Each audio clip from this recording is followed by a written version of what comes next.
আমার নাম সায়রা। আমি একজন টিচার। আপনার লেকচারে আপনি ইসলামের স্তম্ভের কথা বললেন, তার মানে ঈমান আনা ইত্যাদি, আর হিন্দু ধর্মগ্রন্থের সাথে সাদৃশ্যের কথা বললেন। হিন্দুইজমে কি ইসলামের এই 5টা স্তম্ভ সম্পর্কে কিছু বলা হয়েছে? বোন, আপনি প্রশ্ন করলেন, আমি ঈমানের স্তম্ভের কথা বলেছি আমার লেকচারে, হিন্দু ধর্মগ্রন্থের সাথে সেগুলো তুলনা করেছি। এখন ইসলামের স্তম্ভ আর হিন্দু ধর্মগ্রন্থের মধ্যে কোনো সাদৃশ্য আছে কিনা? হ্যাঁ বোন, সময় কম বলে সাদৃশ্যের কথাগুলো সব বলতে পারিনি, এটা নিয়ে সারাদিন কথা বলা যায়। ইসলাম ধর্মের স্তম্ভগুলোর ব্যাপারে যদি বলতে হয়, এটা আছে সহিহ বুখারীতে, খণ্ড নম্বর 1, বুক অব ঈমান, হাদিস নম্বর 8। আমাদের নবীজি মুহাম্মদ সাল্লাল্লাহু আলাইহি ওয়াসাল্লাম বলেছেন, ইসলামের ভিত্তি হচ্ছে 5টা মূলনীতি, 5টা স্তম্ভ। প্রথমটা হচ্ছে কালেমা লা ইলাহা ইল্লাল্লাহ মুহাম্মাদুর রাসূলুল্লাহ, আল্লাহ ব্যতীত কোনো উপাস্য নেই আর মুহাম্মদ সাল্লাল্লাহু আলাইহি ওয়াসাল্লাম আল্লাহর প্রেরিত রাসূল। দ্বিতীয় হচ্ছে নামাজ আদায় করা। তৃতীয় হচ্ছে যাকাত দেওয়া। চতুর্থ হচ্ছে সাওম, রমজান মাসে রোজা রাখা। আর পঞ্চম, জীবনে অন্তত একবার হজ পালনের জন্য মক্কা যাওয়া।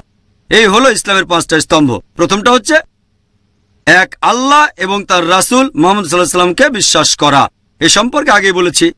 এরপর ইসলামের দ্বিতীয় স্তম্ভ নামাজ। ইসলাম ধর্মের নামাজের সবচেয়ে গুরুত্বপূর্ণ অংশ হচ্ছে সেজদা করা। আল্লাহ পবিত্র কোরআনে বলেছেন, সূরা আলে ইমরান অধ্যায় 3 আয়াত 43, ইয়া মারইয়াম মুকনুতি লিরাব্বিকি ফাসজুদি, হে মরিয়ম, তোমার প্রতিপালকের প্রতি অনুগত হও, যারা সেজদা দেয় তাদের সাথে সেজদা করো। আল্লাহ পবিত্র কোরআনে বলেছেন সূরা হজ অধ্যায় নম্বর 22 আয়াত 77, ইয়া আইয়ুহাল্লাযিনা আমানু, হে মুমিনগণ, তোমরা রুকু করো এবং সিজদা করো, যারা সিজদা করে তাদের সাথে। তাহলে প্রধান অংশ হচ্ছে সিজদা করা। হিন্দুইজমে বিভিন্ন ধরনের উপাসনা আছে। এরকম একটা উপাসনা যেটাকে বলা হয় ষষ্ঠাঙ্গ। ষষ্ঠাঙ্গের স মানে সাথে, অষ্ট মানে 8, অঙ্গ মানে শরীরের অংশ। ষষ্ঠাঙ্গ মানে শরীরের 8টা আলাদা অংশ। তার মানে উপাসনার সময় শরীরের 8টা অংশ স্পর্শ করতে হবে।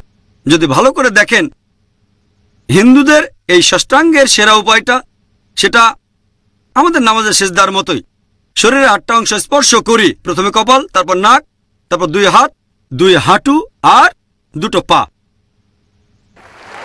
ইসলামের তৃতীয় স্তম্ভ হচ্ছে যাকাত, দান করা। প্রতি হিজরি বছরে অতিরিক্ত সম্পদের 2.5% দান করতে হবে। যাকাতের কথা কোরআনেও বলা হয়েছে সূরা আল হাশর অধ্যায় নম্বর 59 আয়াত 7। যাকাতের বিধান দেওয়া হয়েছে যাতে করে সম্পদ শুধু বিত্তশালীদের মধ্যে আবর্তন না করে। একই রকম কথা বলা হয়েছে ঋগ্বেদে গ্রন্থ নাম্বার 10 অনুচ্ছেদ 117 পরিচ্ছেদ 5, যে গরিব লোকদের দান করো। তুমি এটা জানো না, আজকে তুমি হয়তো বড় লোক, আগামীকালই গরিব হয়ে যেতে পারো। আর ধন সম্পদ ঘুরতে থাকে রথের চাকার মতো। ইসলাম একই কথা বলছে। 4 নম্বর স্তম্ভ সাওম, তার মানে পুরো রমজান মাসে রোজা পালন করা, পানাহার করা থেকে বিরত থাকা সূর্যোদয় থেকে সূর্যাস্ত পর্যন্ত। হিন্দু ধর্মে অনেক ধরনের রোজা পালন আছে। এরকম একটা রোজার কথা বলা হয়েছে মনুস্মৃতিতে 6 নম্বর অধ্যায় অনুচ্ছেদ 24, সেটা 1 মাস রোজা রাখা। রোজার কথা আবারও বলা হয়েছে মনুস্মৃতিতে অধ্যায় নম্বর 4 অনুচ্ছেদ 222, এছাড়াও মনুস্মৃতি অধ্যায় 11 অনুচ্ছেদ নম্বর 204। পঞ্চম স্তম্ভ হচ্ছে হজ। যে প্রাপ্তবয়স্ক মুসলিমের হজ করার সামর্থ্য আছে সে অন্তত একবার হজ করবে, তার মানে হজ পালন করার জন্য সে অন্তত একবার মক্কা শহরে যাবে। হিন্দুজমে অনেক ধরনের তীর্থযাত্রা আছে। একটা টাইপের কথা বলা হয়েছে ঋগ্বেদে গ্রন্থ নম্বর 3 অনুচ্ছেদ 29 পরিচ্ছেদ 4। একটা জায়গার নাম ইলাইসপাদ, একটা তীর্থ উপাসনার জায়গা যার নাম ইলাইসপাদ। ইলা মানে আল্লাহ, স্পাদ মানে জায়গা, তাহলে ইলাইসপাদ মানে আল্লাহর জায়গা। আর বলা হয়েছে এই জায়গাটা পৃথিবীর একেবারে কেন্দ্রে। আমরা জানি মক্কা রয়েছে পৃথিবীর একেবারে কেন্দ্রে। তাহলে বেদ বলছে যে তীর্থযাত্রার একটা স্থান হলো আল্লাহর জায়গা। আমরা বলি বাইতুল্লাহ, যেটা রয়েছে পৃথিবীর কেন্দ্রে।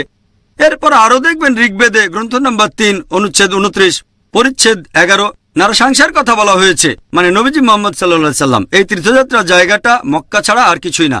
আর আপনারা যদি সংস্কৃত ডিকশনারি পড়েন, সেখানে বলা হয়েছে ইলাসপাদ মানে ঈশ্বরের জায়গা, একটা তীর্থস্থান। মক্কার কথা আরো উল্লেখ করা হয়েছে ঋগ্বেদে গ্রন্থ নম্বর 1 অনুচ্ছেদ 128 পরিচ্ছেদ 1। এই হলো সংক্ষেপে হিন্দুইজম আর ইসলামের স্তম্ভগুলোর মধ্যে সাদৃশ্য।